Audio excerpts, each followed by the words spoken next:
السلام عليكم ورحمة الله وبركاته. الحمد لله رب العالمين والعاقبة للمتقين والصلاة والسلام على سيد الأنبياء والمرسلين وعلى آله وصحبه أجمعين.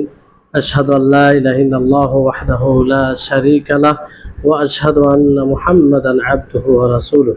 أما بعد، رب اشرح لي صدري ويسر لي أمري واحلل عقدة من لساني يفقهوا قولي রব্বি জিদনি ইলমা রব্বি জিদনি ইলমা। সম্মানিত দর্শকবৃন্দ, সর্বপ্রথম সে মহান আল্লাহ তাবারক ওয়া তাআলার কৃতজ্ঞতা প্রকাশ করি, যিনি আমাদের সকলকে সুস্থ রেখেছেন এবং নবী করিম মুহাম্মদ সাল্লাল্লাহু আলাইহি সাল্লামের মাধ্যমে দেওয়া দ্বীনকে বুঝার আমাদের তৌফিক দিয়েছেন। তারপর আমাদের সকলের প্রাণপ্রিয় নবী করিম মুহাম্মদ মুস্তাফা সাল্লাল্লাহু আলাইহি ওয়াসাল্লাম, ওনার উপর অসংখ্য শান্তি ধারা বর্ষিত হোক। আল্লাহুম্মা সাল্লি আলাইহি আল্লাহুম্মা বারিক আলাইহি। সম্মানিত দর্শকবৃন্দ, আজকের এই ভিডিও সেই শিয়া রাওয়াফিজদের মুখোশ উন্মোচনকারী সিরিজের একটি অংশ। আজকের এই অংশে পর্বে একটি গুরুত্বপূর্ণ বিষয় নিয়ে কথা বলবো, সেটি হচ্ছে রাওয়াফিজ ও ইহুদিদের মাঝে সাদৃশ্যতা। মানে রাওয়াফিজ, শিয়া ও ইহুদিদের মাঝে অনেক বিষয়ে মিল রয়েছে, সাদৃশ্য রয়েছে, সেটা তুলে ধরব। উদ্দেশ্য হচ্ছে এটা, যাতে আমরা জানতে পারি তাদেরকে যে তারা আসলে কে, শিয়ারা কে, তারা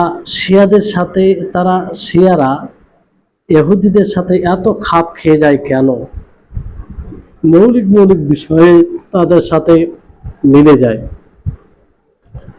তো এটা আমাদের সকলকে আশ্চর্য করে দেয় যে এরকমটা কেন হবে। কিন্তু বাস্তব হচ্ছে এটাই যে আকীদা এবং চিন্তা ভাবনা, চিন্তাধারা, আমল ও আখলাক পর্যন্ত রাফিজি আর ইহুদিদের মধ্যে বড় সূক্ষ্ম মুশাবাহাত, সাদৃশ্যতা পাওয়া যায়। জি, মানে আমলে বলেন, আকীদায় বলেন, চিন্তাধারায় বলেন, তারপরে আখলাক ব্যবহারে বলেন, শিয়া ও ইহুদিদের মাঝে অনেকটাই মিল দেখা যায়, অনেকটাই সাদৃশ্য দেখা যায়। আর এরকমটা কেন হবে না? কারণ সেই শিয়া রাফিজিদের প্রতিষ্ঠাতা, যে সবচেয়ে মূল প্রতিষ্ঠাতা, সে হচ্ছে আব্দুল্লাহ ইবনে সাবা, যে আসলে এমনের একজন ইহুদি ছিল। সে মুসলিমদের মাঝে ফিতনা এবং মুসলিমদের একতাকে টুকরো টুকরো করার জন্য, ছিন্ন বিচ্ছিন্ন করার জন্য এক জঘন্য উদ্দেশ্য নিয়ে সে বাহ্যিকভাবে মুসলিম হয়েছিল, কিন্তু সে আসলে ইহুদি ছিল। আব্দুল্লাহ ইবনে সাবা শিয়াদের প্রতিষ্ঠাতা, তো স্বাভাবিকভাবে সে ইহুদি ছিল। তো সে যে যতগুলো আকীদা, চিন্তাধারা তৈরি করবে, তাদের সাথে তো খাপ খাবেই, এটা স্বাভাবিক বিষয়। এই বিষয়টি অনেক গুরুত্বপূর্ণ। এই জন্য বর্তমান সময়েও কোনো এক লেখক, বড় জ্ঞানী, সে স্বতন্ত্রভাবে এর উপরে রচনা করেছেন, প্রায় 800 পেজের ওপরে, যেই বইটিতে বড় গবেষণামূলক লেখা হয়েছে এই বিষয়ে, যে ইহুদি ও শিয়া রাফিজিদের মধ্যে সামঞ্জস্যতা, সাদৃশ্যতা ও কত রকম বিষয়ে মেল খেয়ে যায়, খাপ খেয়ে যায়। আর সেখানে প্রমাণ করা হয়েছে, প্রমাণ সহ উল্লেখ করেছেন। যদি পড়া যায় তো আরো স্পষ্ট হবে। আর এটা পড়ে আরো আমরা তাদের মুখোশ, তাদের প্রকৃত চেহারা বুঝতে পারবো। তো আজকের এই ভিডিওতে কিছু বিষয় তুলে ধরা হবে, যে বিষয়গুলিতে শিয়া রাওয়াফিজ ইহুদিদের সাথে অনেকটাই তারা মিলে যায় কিংবা তাদের সাথে সাদৃশ্যতা গ্রহণ করে। তো আসুন আমরা জানি। প্রথম বিষয় হচ্ছে যে ওয়াসিয়ত। ওয়াসিয়তের আকীদায় রাফিজি ও ইহুদি উভয়ের মাঝে অনেকটাই মিল আছে, সাদৃশ্যতা আছে। কেননা ইহুদিদের দাবি যে আল্লাহ তাআলা ইয়াসুকে নাসসান মানে দলিল ভিত্তিতে সরাসরি আর স্পষ্টভাবে মূসা আলাইহিস সালামের ওসি বানিয়েছিলেন। কাকে? ইয়াসুকে। মূসা আলাইহিস সালামের ওসি কাকে বানিয়েছিলেন? ইয়াসুকে। ইহুদিদের দাবি। অনুরূপভাবে রাফিজাদের দাবি,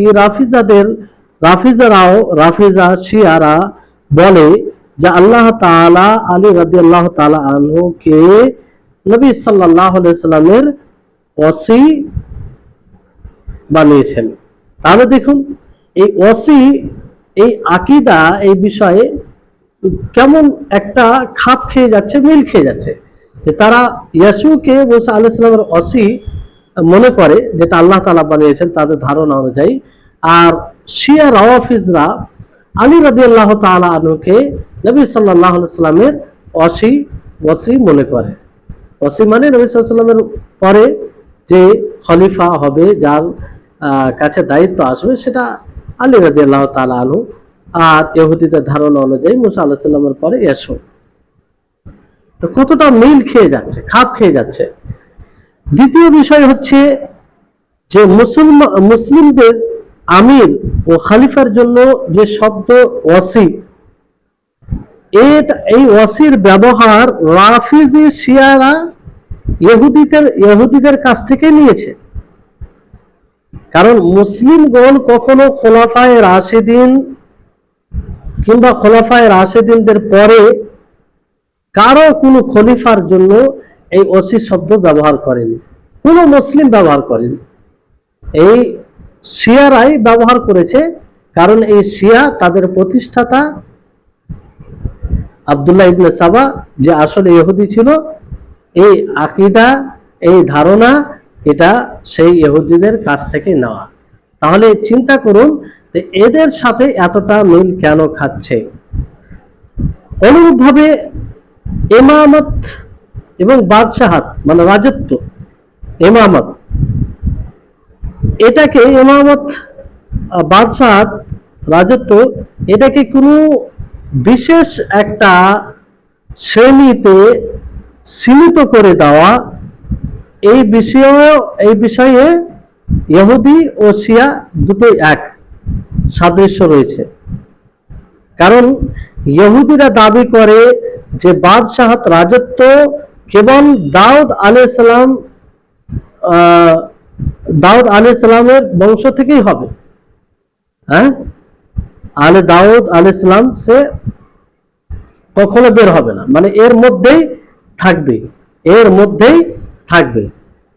ইহুদিদের দাবি যে বাদশাহাত, রাজত্ব কেবল দাউদ আলাইহিস সালামের বংশধরের মধ্যেই থাকবে, এর থেকে বের হবে না। রাফিজিদের, শিয়াদের অনুরূপভাবে দাবি তাদের যে ইমামত হোসেন রাদিয়াল্লাহু তাআলা আনহুর সন্তানদের মধ্যেই থাকবে, কেউ বাইরে কেউ ইমাম হতে পারবে না। কিন্তু আলহামদুলিল্লাহ, আল্লাহ তাবারক ওয়া তাআলা হককে মানুষের সামনে স্পষ্ট করেন যে এই দুটোই মিথ্যা দাবি স্পষ্ট হয়েছে। কারণ রাজত্ব দাউদ আলাইহিস সালামের বংশধরের মধ্যে নেই, এখন যেমন তার রাজত্ব নেই। অনুরূপভাবে হোসেন রাদিয়াল্লাহু তাআলা আনহুর সন্তানদের মধ্যে কাউকে ইমামত, খেলাফত পায়নি, কাউকে দেওয়া হয়নি, কেউ পায়নি। তাদের দাবি। তাহলে এখানটা স্পষ্ট তারা মিথ্যুক। তাহলে দেখুন দুজনের এই বিষয়ে আকীদা কতটা মিল খেয়ে যাচ্ছে, কতটা সাদৃশ্য। যে ইমামত ও বাদশাহ তার আলে দাউদের সাথে খাস করে দেয়, আর শিয়ারা হোসেন রাদিয়াল্লাহু তাআলা আনহুর সন্তানের মধ্যে খাস করে দেয়। তারপরে ইহুদির যে মসিহ, যার অপেক্ষা তারা করে, আর রাফিজি শিয়াদের মেহেদি যার তারা অপেক্ষা করে, দুটোর বিবরণ কিন্তু একই।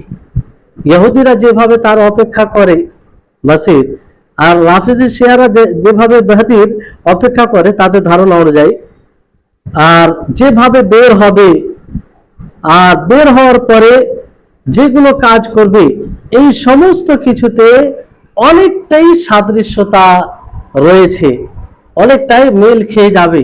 আপনি যদি ভালো করে জানেন তাহলে খুব সহজে বুঝে নেবেন যে মনে হচ্ছে আকীদা এক অপর থেকে নেওয়া।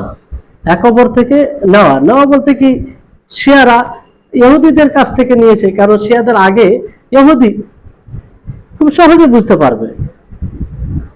আর এমনও মনে হয় যে তাদের এই বিষয়ে আকীদা দেখে যে ইহুদিদের মসিহ যার অপেক্ষা তারা করছে, আর শিয়াদের মেহেদি যার অপেক্ষা তারা করছে, এই দুটোর মানে এই বিষয়ে উভয়ের আকীদা ধারণা পড়ে মনে হবে যে দুই ব্যক্তি একই ব্যক্তি তারা অপেক্ষা করছে।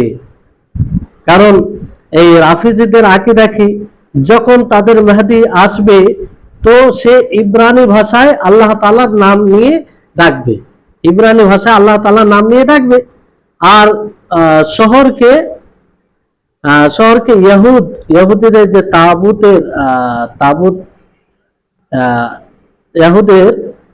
তাবুতের মাধ্যমে সে ফাতহ করবে, জয় করবে। অনুরূপভাবে মূসা আলাইহিস সালামের যে আসা, লাঠি, হারুন আলাইহিস সালামের কুবা, আর এইভাবে যে মান্না সালোয়া তার সাথে হবে। এই যে এইগুলো সব বিষয়, আর ওই সূরাত মানে ফুটো, এটাও স্পষ্ট হবে যার দ্বারা মূসা আলাইহিস সালাম 12টি চশমা, 12টি যে চশমা জমিন থেকে, চশমা মানে ছোট ছোট পুকুর যেখানে পানি থাকে, সেটা আবির্ভাব হয়েছিল আর কি। অনুরূপভাবে তার হুকুমত, রাজত্ব দাউদ আলাইহিস সালামের বংশের মতো হবে, দাউদ আলাইহিস সালামের বংশধরের রাজত্বের মতো হবে। তো এই রাফিজিরাও শিয়ারাও ইহুদিদের মতো দাজ্জালের অপেক্ষাই করে। যেমন ইহুদিরা তারা এই ধারণা অনুযায়ী তাদের মসির অপেক্ষা করে, তো তাদের ধারণা অনুযায়ী তো এরকম কোনো মাসি আসবে না, তো ওই অপেক্ষা করতে করতে দাজ্জাল চলে আসবে। অনুরূপ ভাবে শিয়ারা, তো দেখেন কিভাবে এই বিষয়ে ইহুদিদের আকীদা ও শিয়াদের আকীদার সাথে মিল খেয়ে যাচ্ছে। যে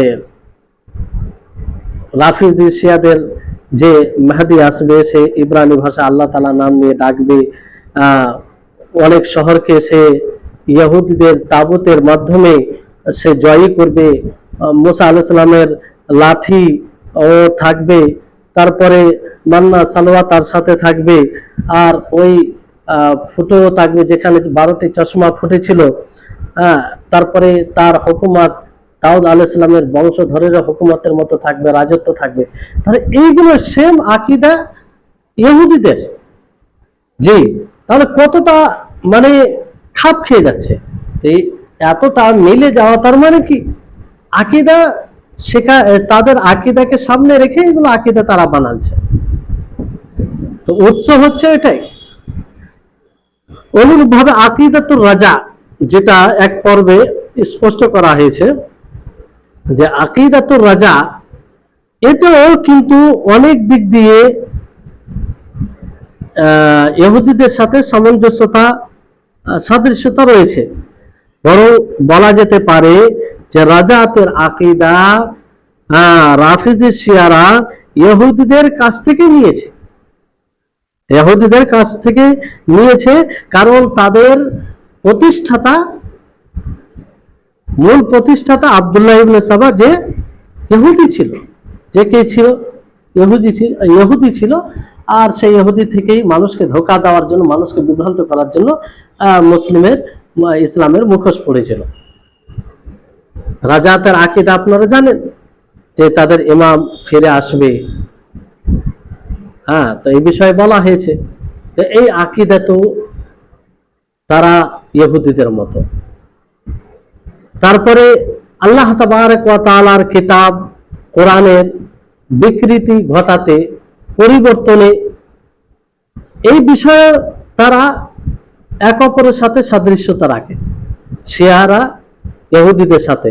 কারণ ইহুদিরা তাওরাতে পরিবর্তন ঘটালছে, বিকৃতি ঘটালছে, আর রাফিজিরা কোরআনে। এজন্য দেখবেন ইহুদিদের নিকটে আসল তাওরাত, যে তাওরাত রয়েছে, সেই তাওরাত মূল তাওরাত থেকে ভিন্ন। আসল তাওরাত নেই তাদের কাছে, পরিবর্তিত সেটা। অনুরূপভাবে রাফিজিদের কাছে যে কোরআন আছে, সেটা মূল কোরআন নয়, আসল কোরআন থেকে ভিন্ন। দেখুন ইহুদিরা যেভাবে আল্লাহর কিতাবকে পরিবর্তন করেছে, ঠিক শিয়ারাও সেইভাবে আল্লাহর কিতাব কোরআনকে পরিবর্তন করেছে।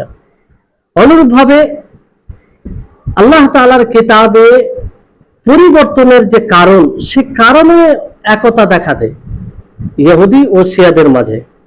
ইহুদিরা মুলক ও বাদশাহাত মানে রাজত্ব, এই বিষয়ে তারা পরিবর্তন করেছে তাওরাতে। আর রাফিজিরা ইমামতের ভিত্তিতে, ইমামতের ভিত্তিতে কোরআনে যে এতগুলো পরিবর্তন, তার মূল কারণ হচ্ছে ইমামত। আর দেখুন কতটা মিল খেয়ে যাচ্ছে। তারা বাদশাহাতের কারণে, রাজত্বের কারণে, আর এরা ইমামতের কারণে। 8 নম্বর তারপরে যে বিষয় হচ্ছে যে এই বিষয়ে তারা এক অপরের সাথে সাদৃশ্যতা রাখে, যে এরা উভয়ে, ইহুদিরাও রাফিজি শিয়ারাও আল্লাহ তাআলার দিকে নাউজুবিল্লাহ উদাসীনতা, গাফলাত আর অজ্ঞতার সম্বোধন করে, আল্লাহর দিকে নিসবত করে যে আল্লাহ তাআলা নাউজুবিল্লাহ গাফিল, আল্লাহ তাআলা নাউজুবিল্লাহ জাহিল, নাউজুবিল্লাহ মিন জালিক। বলতে এগুলো খারাপ লাগছে, উভয়ে তারা আল্লাহর দিকে এটা নিসবত করে। কারণ ইহুদিরা আল্লাহ তাআলার দিকে নিসবত করে যে আল্লাহ তাআলা লজ্জিত, আল্লাহ তাআলা চিন্তিত, এই কথা নিসবত করা আল্লাহর দিকে।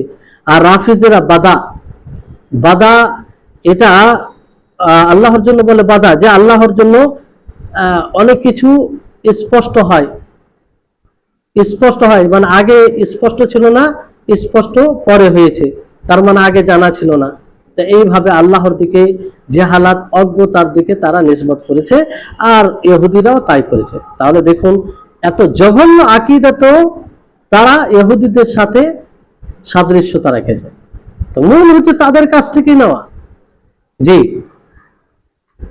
তারপরে তাদের মাঝে যে ভালোবাসা এবং ঘৃণা করা, হুব এবং বুগজ, আর যে জিনিসকে যে জায়গায় রাখা, যার যেটা অবস্থান সেটা দেওয়া, আর বাড়াবাড়ি করা, এটাও কিন্তু শিয়ারা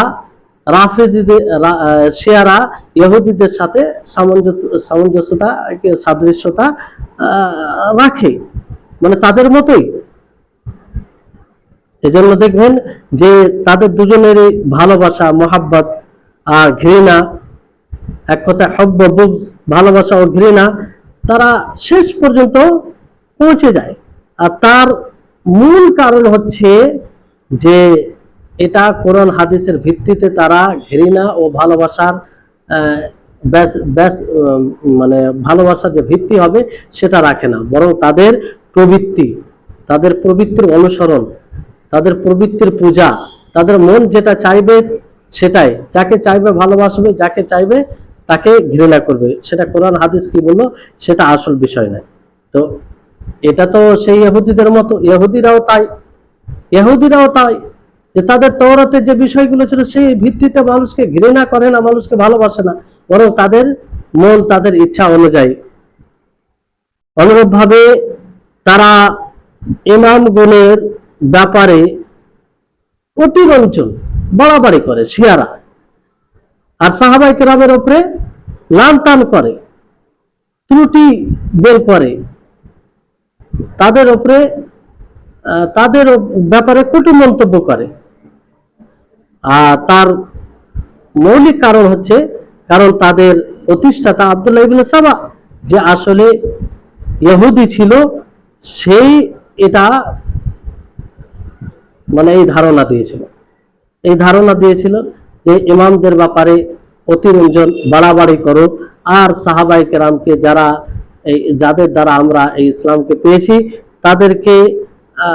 তাদেরকে লান টান করো, তাদেরকে গালি দাও, তাদেরকে ভালো দৃষ্টিতে না দেখো, তারই এটা তৈরি করা। আর এই কথার শিয়াদের আলেম ওলামা তারা নিজেই স্বীকৃতি দিয়েছে। আর বাস্তবে এটাই যে তারপরে দেখবেন যে ইহুদিদের ও শিয়া রাফিজিদের উভয়ের কিন্তু এটা ধারণা যে তারা আল্লাহ তাআলার চয়নকৃত বান্দা, পছন্দনীয় বান্দা। ইহুদিরা মনে করে যে আমরা সবচেয়ে বেশি আল্লাহর মাহবুব, প্রিয় বান্দা, বাছাইকৃত বান্দা। আর শিয়ারাও মনে করে যে আমরা আল্লাহর সবচেয়ে বেশি বাছাইকৃত প্রিয় আল্লাহর বান্দা। তাহলে দেখুন আকীদা, ধারণা কিভাবে খাপ খেয়ে যাচ্ছে, কতটা সাদৃশ্যতা। এটা এমনি সম্ভব নয়। তার মানে বোঝা যাচ্ছে যে এটা কত কিরকম ভাবে এর সাথে মিল আছে। তারপরে বিষয় হচ্ছে যে উভয় দল, ইহুদি এবং শিয়া রাফিজি, উভয় দল দাবি করে যে জান্নাতে শুধুমাত্র তারাই যাবে, আর তাদেরকে জাহান্নাম স্পর্শ করবে না। আর যদিও জাহান্নাম স্পর্শ করে তো কিছু দিনের জন্য, সামান্য কিছুদিন থাকবে। উভয়ের এই আকীদা, উভয়ের এই ধারণা, মানে শিয়াদেরও এই ধারণা আর ইহুদিদেরও ধারণা। তাহলে দেখুন আকীদাতে কি একটা মিল খাচ্ছে, একই। কি করে এটা হয়? তাদের সাথে কোরআন হাদিসের সাথে তো কোনো সম্পর্কই নেই, এই সব আকীদার কোনো মানে স্থানই নেই। কিন্তু তাদের আকীদা আর ইহুদিদের আকীদা এত মিল, এত খাপ খাচ্ছে কেন? তার মানে এখান থেকে বুঝে নিতে হবে, যাদেরকে আল্লাহ তাআলা বিবেক দিয়েছে, এখান থেকে এদেরকে চিহ্নিত করে নিতে হবে যে এরা আসলে ইহুদিরই লোক, এরা আসলে এদের আইডিয়াল হচ্ছে ইহুদি। তারপরে বিষয় হচ্ছে যে উভয় দল, ইহুদি রাফিজি, উভয় দলের আকীদা, চিন্তাধারা যে যদি তারা না হতো, আল্লাহ তাআলা না এই জমিনকে সৃষ্টি করত, না এই জমিনে কোনো বারাকা বরকত হতো, না এই জমিনে কোনো কারো মিলকিয়ত রাজত্ব থাকতো। কারণ তাদের ছাড়া কারো এর উপরে হক নেই, কারো এই অধিকার হয় না যে কোন জিনিসের মালিক হবে। শিয়াদেরও এই আকীদা, ইহুদিদেরও এই আকীদা, শিয়াদেরও এই আকীদা যে আমাদের জন্যই আল্লাহ তাআলা এই জমিন আসমানকে সৃষ্টি করেছে। এই জমিনে, কারণ এই জমিনের মালিক আমরাই, এই জমিনে যা কিছু বরকত হচ্ছে, যা কিছু আসছে সেটা আমাদের জন্য। তো আমরা না থাকলে এগুলোর কোনো প্রয়োজন ছিল না। ইহুদিরাও তাই বলে যে আমাদের জন্যই এগুলো সব হচ্ছে, আমাদের জন্যই এগুলো সব সৃষ্টি করা হচ্ছে, যদি আমরা থাকতাম তো এগুলো থাকার কোনো প্রয়োজন ছিল না। অনুরূপভাবে উভয়ের এই আকীদা যে ইহুদিরাও মনে করে যে আমরা ফারিস্তার চেয়ে উত্তম, নাউজুবিল্লাহ, ফারিস্তার চেয়ে উত্তম। আর শিয়ারাও মনে করে যে আমরা ফারিস্তার চেয়ে উত্তম। সেম আকীদা, কি করে হয়?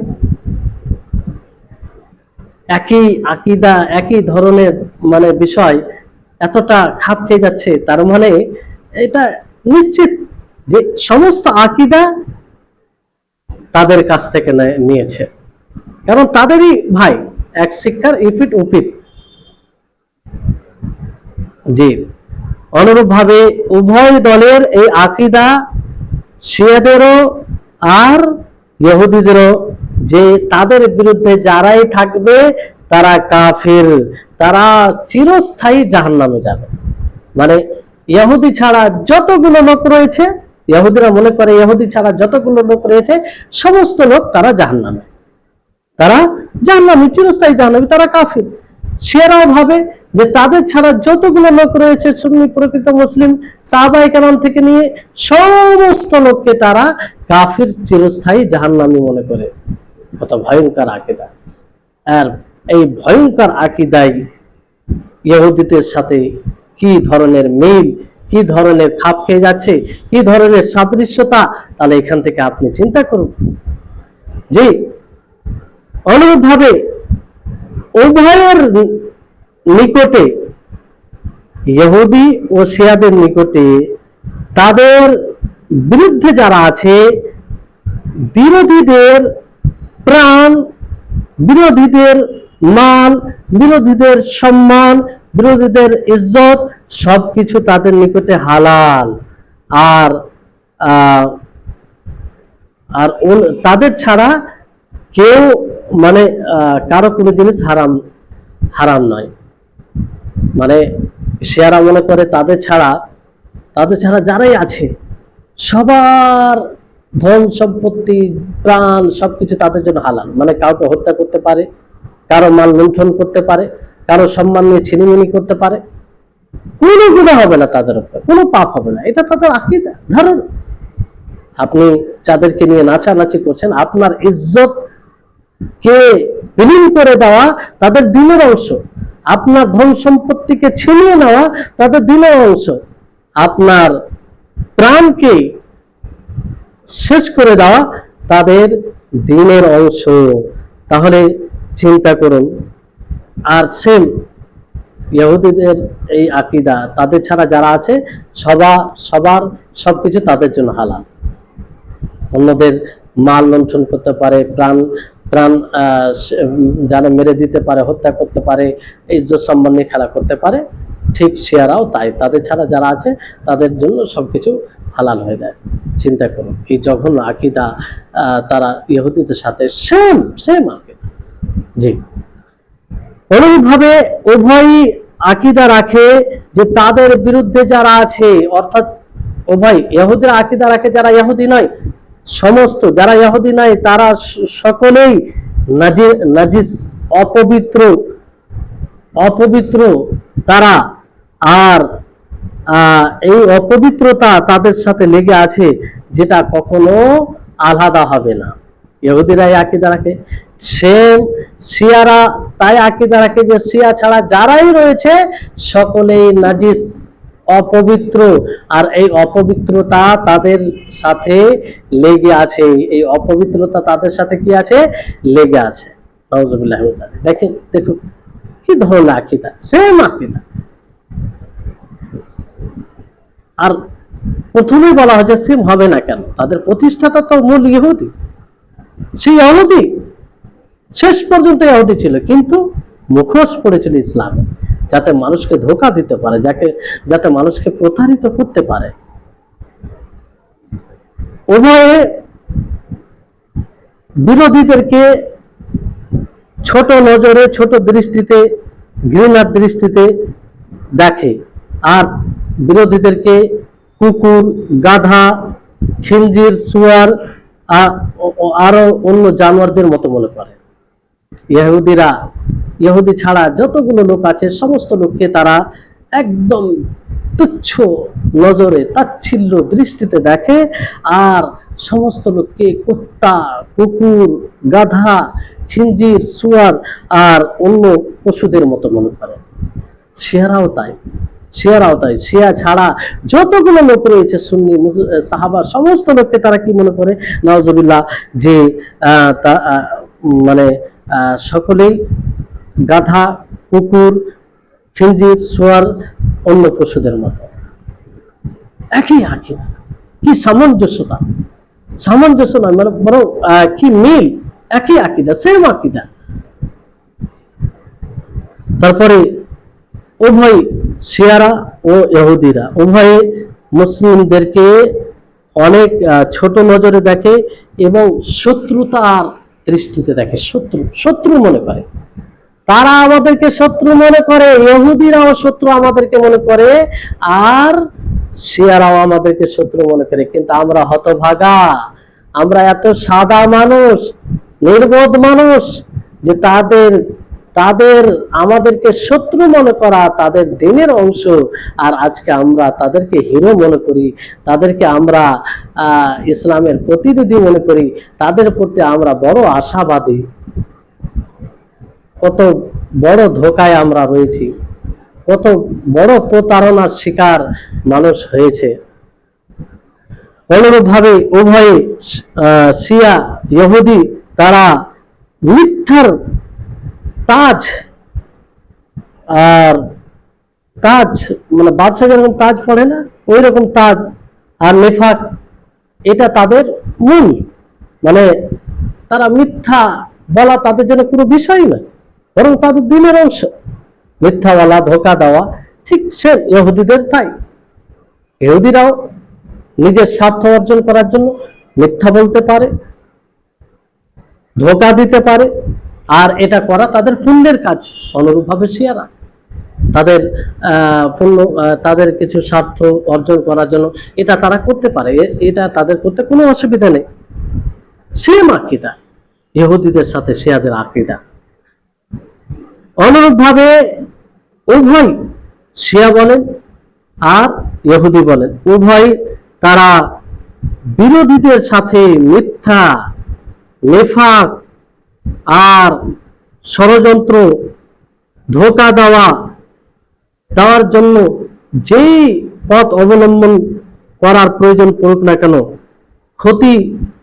ক্ষতিগ্রস্ত করার জন্য যেটা তাদের পক্ষে সম্ভব, বাহ্যিকভাবে হোক আভ্যন্তরীণভাবে হোক, সেটা তারা করে, ব্যবহার করে। উভয় ইহুদিরাও তাই, মুসলিমদেরকে ক্ষতিগ্রস্ত করার জন্য, মুসলিমদের সাথে মিথ্যা, মুসলিমদেরকে প্রতারণা দেওয়ার জন্য, মুসলিমদের বিরুদ্ধে ষড়যন্ত্র করার জন্য যেটা করার প্রয়োজন পড়বে সেটাই তারা করাকে শুধু তারা একটা পরিকল্পনা করে না, বরং এটা তাদের দিনের অংশ। ইহুদিদেরও শিয়াদেরও সেম আকীদা, দুটোর মধ্যে একদম কোনো পার্থক্য নেই।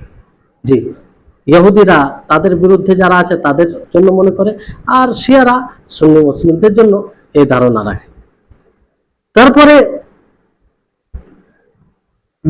উভয়ের শ্রেণীর মানুষের চেহারা থেকে দেখবেন এক প্রকার অসম্মান, লাঞ্ছনা, এগুলো ফুটে আসে তাদের চেহারা থেকে। তারা চেষ্টা করে এটাকে ছুপিয়ে রাখা, কিন্তু ছুপিয়ে রাখতে পারেন। মাঝে মধ্যেই তাদের এইরকম বিষয় ফুটে আসে যে তারা লাঞ্ছিত, অপমানিত, মাঝে মধ্যে এটা স্পষ্ট হয়। ইহুদিদের ব্যাপারে হোক কিংবা শিয়াদের ব্যাপার হোক, তারা চেষ্টা করলেও সেটাকে একদম ছুপিয়ে রাখতে পারে না। দুটোর জন্যই, শিয়ারাও তাই আর ইহুদিরা তাই, দুটোই মানে একই। তারপরে উভয়ে শিয়া বলেন ইহুদি বলেন, উভয়ে তারা ইসলাম দুশমনী, ইসলামের সাথে শত্রুতা করে। মুসলমানদের জন্য তাদের হৃদয় একদম কঠোর, শক্ত, কোনো মতেই তারা নরম হয় না। একদম এতটা শক্ত হয় যে যেটার উদাহরণ দেওয়া যেতে পারে। কোনো সময় তারা নরম হয় না, সব সময় কঠোর অবস্থান করে থাকে। উভয় শিয়ারা সুন্নি মুসলিমদের বিরুদ্ধে আর ইহুদিরা মুসলিমদের বিরুদ্ধে। জি, তাহলে এই হচ্ছে কিছু বিষয় যে এই দুই দল ইহুদি ও শিয়াদের মাঝে কিছু সাদৃশ্যতা, কিছু আকীদায় খাপ খেয়ে যাওয়া, এইরকম ধরনের অনেক বিষয় রয়েছে। পূর্বেই শুরুতেই বলা হলো যে এই বিষয়ে বড় জাকিম বই লেখা হয়েছে, আর দলিল সহকারে সেখানে উল্লেখ করা হয়েছে। সামান্য কিছু বিষয় তুলে ধরা হলো যাতে আমরা বুঝতে পারি যে শিয়া সম্প্রদায় আসলে কারা, শিয়া সম্প্রদায় আসলে কে, তাদের আসল রূপ কি, তাদের মুখোশটা আসলে কি, তারা কি প্রকৃত মুসলিম, তাদের প্রতিষ্ঠাতা কে, এটা জানা। তাদের প্রতিষ্ঠাতা শুনলেন আব্দুল্লাহ ইবনে সাবা, যে একজন ইয়ামানি ইহুদি ছিল। সে আসলে মুসলিমদের মাঝে ফাসাদ সৃষ্টি করার জন্য, মুসলিমদেরকে বিভ্রান্ত করার জন্য, মুসলিমদের ঈমানকে নষ্ট করার জন্য সে ইসলামের মুখোশ পরে মুসলিমদের কাতারে এসেছিল। আর সেই কাজটি সে করেছে, আর সেই কাজে সে অনেকটাই সফল হয়েছে। এই হচ্ছে বিষয়। এবার আপনারা নিরপেক্ষভাবে বিষয়টি দেখবেন, চিন্তা করবেন, ভাববেন যে যাদের আকীদা, যাদের চিন্তাধারা, যাদের পরিকল্পনা ইসলাম ও কোরআন, রাসূল সাল্লাল্লাহু আলাইহি ওয়াসাল্লাম, আল্লাহ তাআলার শত্রুদের সাথে মিলে যায়, শত্রুদের সাথে খাপ খেয়ে যায়, তারা কি করে আমাদের হতে পারে? তারা কি করে আমাদের কল্যাণকামী হতে পারে? তারা কি করে ইসলামের প্রতিনিধি করতে পারে? তাদেরকে আমরা আইডিয়াল কি করে মনে করতে পারি? তাদেরকে আমরা হিরো কি করে মনে করতে পারি? নিরপেক্ষভাবে ভাববেন বিষয়টি। সম্মানিত দর্শকবৃন্দ, তাহলে আশা করি বিবেক সম্পন্ন লোকদের জন্য এই গুটি কয়েক কথাই যথেষ্ট তাদের থেকে সতর্ক থাকার জন্য। আপনাদেরকে অনুরোধ করব যে নিজে তাদের বাস্তবতা বুঝুন, তাদেরকে চিহ্নিত করুন, এই বিষয়গুলো আপনি শুনুন, অন্যদেরকে শোনার সুযোগ করে দিন, যাতে অন্যরাও শুনে তাদের থেকে সাবধান হয়, সতর্ক হয়, তারা তাদেরকে চিহ্নিত করতে পারে, তাদের জালে, প্রতারণা জালে যেন না ফেসে যায়। এই জন্য নিজে শুনবেন, অন্যকে শোনার জন্য সুযোগ করে দিবেন, যাতে শেয়ার করবেন, যাতে অন্যরাও শোনার সুযোগ পায়। আল্লাহ তাবারক ওয়া তাআলার কাছে দোয়া করি, হে আল্লাহ, তুমি তাদের প্রতারণা থেকে আমাদেরকে হেফাজত করিও। হে আল্লাহ, সারা বিশ্বের মুসলিম জাতিকে তাদের ধোঁকা, তাদের মিথ্যা, তাদের নেফাক থেকে তুমি হেফাজত করো। তাদেরকে যেন সকলে চিহ্নিত করতে পারে, তাদের আসল রূপটা যেন বুঝতে পারে। ওয়া আখির দাওয়ানা আনিল হামদুলিল্লাহি রাব্বিল আলামিন। আসসালামু আলাইকুম ওয়া রাহমাতুল্লাহি ওয়া বারাকাতুহু।